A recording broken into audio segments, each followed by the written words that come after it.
Hi friends, welcome to Manvasan channel. இன்றைக்கி பார்த்தீங்கன்னா ஒரு டிஃப்ரெண்ட்டான ஒரு கிழங்கு வகை தான் ரெசிபி பார்க்க போகிறோங்க. இது ஒரிசாவிலேருந்து கொஞ்சம் கிழங்கு கொடுத்தாங்க, அதை நட்டோம். நம்ம ஊர் பக்கம் ஆவல்லி கிழங்கு மாதிரியே இந்த இலை இருக்குதுங்க. இப்போ கீழே இந்த கிழங்கு நட்டங்க. இந்த நட்டத்தில் வந்து பார்த்திங்கன்னா கீழே நல்லா கிழங்கு பெருத்து இருக்குது. இப்போ பார்த்திங்கன்னா கொடி எங்கெங்கெல்லாம் போகுதோ அதில் நிறைய காய் காய்ச்சிருக்குதுங்க. நானே இது டிஃப்ரெண்ட்டாக பார்த்தேன். நம்ம ஊர் பக்கம் வெத்தலைவள்ளி கிழங்கு சொல்லுவாங்க இல்லைங்களா, அதே மாதிரியே இது பார்த்திங்கன்னா கிழங்கு அந்த கொடியில் இலை இருக்கிற கணுகுல ஃபுல்லாகவே காய் இருக்குதுங்க. பாருங்கள், எங்கே பார்த்தாலுமே கொத்து கொத்தாக இருக்குது. நல்ல முத்திரை கிழங்காக தான் இப்படி கையை வச்சதுமே நம்ம எடுத்துடலாங்க. நல்லா இது மாதிரி கருப்பாக ஆனதுக்கப்புறம் நம்ம எடுக்கணும். உள்ளெல்லாம் பார்த்திங்கன்னா நிறைய கிழங்கு இருக்குதுங்க. நாங்கள் வந்து அடியில் மட்டும்தான் கிழங்கு பெருக்குன்னு சொல்லிட்டு வச்சோம்.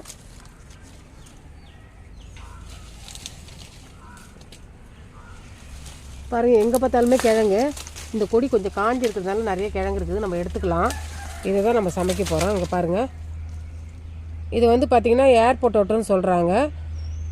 அது நம்ம புதுசாக டிஃப்ரெண்ட்டாக இருக்குதுங்க, நான் கேள்விப்பட்டது கிடையாது. இதை நம்ம எப்படி சமைக்கிறதுன்னு சொல்லிட்டு பார்க்கலாங்க. பார்த்திங்கன்னா ஒரு சின்ன கொடியில் பறிச்சது இவ்வளோத்துல இருந்ததுங்க. அது ஃபுல்லாக அந்த செடி ஃபுல்லாக பறிச்சாலே ஒரு 10 கிலோ கிட்ட கிடைக்கும். நான் இப்போ ஒரு கொஞ்சமாக தான் சமைக்க போகிறேன். இதை மட்டும் நம்ம சமைக்கலாங்க. இதை வந்து கழுவி எடுத்துகிட்டு இப்போ நம்ம வேக வச்சுக்கலாம். இப்போ நல்லா வேகட்டுங்க. நீங்கள் குக்கரில் போட்டு வச்சா கூட ஒரு 3 விசில் நல்லா வச்சுட்டு வேக வைக்கலாங்க. நான் அப்படியே தான் வேக வைக்கிறேன். இது வேகட்டும். இப்போ காய் நல்லா வெந்துடுதுங்க. இந்த மாதிரி ஒரு நைஃப் வச்சு குத்தி பார்த்தீங்கன்னா நல்லா உள்ளே இறங்கிச்சுன்னா நல்லா வெந்துடுதுன்னு அர்த்தம். இப்போ இதை இப்போ கேஸ் ஆஃப் பண்ணிடலாம். இப்போ இது மாதிரி தோல் எடுத்துக்க வேண்டியதாங்க. இப்போ சூடாக இருக்குது. கொஞ்சம் ஆறுனதுக்கப்புறம் இது மாதிரி தோல் எடுத்துகிட்டு நம்ம நறுக்கி வச்சுக்கலாங்க. இப்போ கேஸ் ஆன் பண்ணிவிட்டு கடாய் வச்சுக்கலாச்சுங்க. இப்போ அந்த பக்கம்லாம் பார்த்தீங்கன்னா ஒரிசா பக்கம்லாம் பார்த்தீங்கன்னா கடுகு எண்ணெயில் சமைப்பாங்க.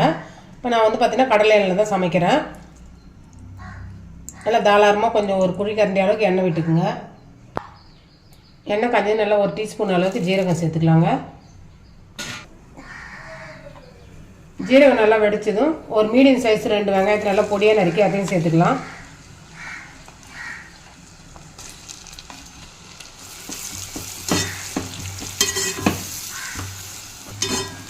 நல்லா வெங்காயம் இந்த அளவுக்கு வதங்கணுங்க. இப்போ நம்ம தக்காளி சேர்த்துக்கலாம். தக்காளி நல்லா மீடியம் சைஸ் தக்காளி 2 பொடியாக நறுக்கி சேர்த்துக்குங்க. அது கூடவே ஒரு பச்சை மிளகாவை நீல வாக்கில் கட் பண்ணி சேர்த்துக்குங்க. நல்லா இந்த வெங்காயம் தக்காளி நல்லா குழஞ்சி வதங்கணுங்க. அது வரைக்கும் நல்லா வதக்கணும். இந்த அளவுக்கு வதங்குது. ஒரு டேபிள் ஸ்பூன் அளவுக்கு இஞ்சி பூண்டு பேஸ்ட் சேர்த்துக்கலாங்க. அதையும் சேர்த்துட்டு இந்த இஞ்சி பூண்டுடைய பச்சை வாசனை போகிற அளவுக்கு நம்ம வதக்கி எடுத்துக்கலாம். இப்போ கொஞ்சமாக கருவேப்பிலை சேர்த்துக்கலாங்க. அதையும் சேர்த்து நல்லா வதக்கி விடுங்க. நல்லா இந்த அளவுக்கு வதங்குது. நம்ம மசாலா சேர்த்துக்கலாங்க. ஒரு 1/2 டீஸ்பூன் மஞ்சள் தூள் சேர்த்துக்கலாம். அது கூடவே 1/2 டீஸ்பூன் கார மிளகாத்தூள் சேர்த்துக்கலாங்க. 2 டீஸ்பூன் அளவுக்கு தனியா சேர்த்துக்கலாங்க. தனியா மட்டும் கொஞ்சம் கூடுதலாக சேருங்க. மசாலாலாம் பார்த்தீங்கன்னா எங்கள் காரத்துக்கு தகுந்த மாதிரி நான் சொல்கிறேங்க. உங்களுக்கு கூடுதலாக குறைச்சலாக வேணும்னா காரம் கூட்டிக்கலாங்க. நீங்கள் தேவையான அளவுக்கு உப்பு சேர்த்துக்கலாம். அதையும் சேர்த்துட்டு இந்த எண்ணெய் கூடிய அந்த மசாலாவை வதக்கி விட்டுடலாங்க. அடுப்பை வந்து ஸ்லோவாக வச்சுட்டு வதக்கி விடுங்க. இல்லைன்னா மசாலா போட்டதுக்கப்புறம் பார்த்திங்கன்னா அடிப்பிடிக்க ஆரம்பிக்கும். மசாலா வதங்கிறதுக்கு அந்த எண்ணெய் பிரிஞ்சு மேலே வந்துடுது இல்லைங்க, நல்ல மசாலா வதங்கிறதுன்னு அர்த்தம். இப்போ தேவையான அளவுக்கு தண்ணி சேர்த்துக்கலாம். கொஞ்சம் தாராளமாகவே சேருங்க. ஏன்னா நம்ம கிழங்கு வகை இல்லைங்களா, அது கொஞ்சம் தண்ணி இழுக்கும். அதனால் தண்ணி கொஞ்சம் தாராளமாக சேர்த்துக்குங்க. அவ்வளோதாங்க. நல்லா கலந்து விட்டுட்டு ஒரு மூடி போட்டு ஒரு 5 நிமிஷம் நல்லா அந்த மசாலா கொதிக்கட்டும். இப்போ மூடி போட்டுடலாங்க. அவ்வளோதாங்க. இப்போ இந்த கிழங்கெல்லாம் தோல் எடுத்து நான் பொடி பொடியாக நறுக்கி வச்சுருக்குறேங்க. எந்த பிசு தன்மை குழம்பு எதுவுமே கிடையாது, நல்லா இருக்குது. இப்போ இது பொடியாக நறுக்கி வச்சுக்கிறது இப்போ நம்ம கொதிக்கிற மசாலாவோட சேர்த்துக்க வேண்டியதுதாங்க.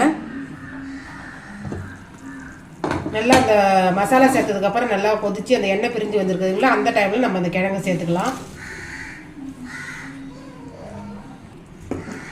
நம்மளுடைய சொன்ன மாதிரி கொஞ்சம் தண்ணி தாராளமாக விட்டிங்கன்னா கிழங்கு சேர்த்ததுக்கப்புறம் நல்லா இறுகிடும்.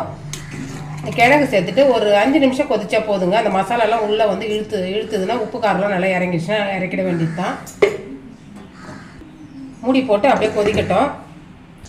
அவ்வளோதாங்க. நல்லா அந்த தண்ணியெலாம் இழுத்துங்க. காய் நல்லா சூப்பராக ரெடி ஆகிடுச்சிங்க. அவ்வளோதான், இந்த அளவுக்கு இருந்தால் போதும். சப்பாத்திக்கு சாதத்துக்கு நல்லா சூப்பரான ஒரு சைட் டிஷ்ஷு. மேலே வந்து கொத்தமல்லி தழையை பொடியாக நறுக்கி சேர்த்துக்கலாங்க. அவ்வளோதான். இந்த ரெசிபி பிடிச்சிருந்ததுன்னா மண்வாசம் சேனலை லைக் பண்ணுங்கள், ஷேர் பண்ணுங்கள், கமெண்ட் பண்ணுங்கள், சப்ஸ்கிரைப் பண்ணுங்கள், பக்கத்தில் இருக்க பெல் ஐக்கானை கிளிக் பண்ணுங்கள். தேங்க்யூ.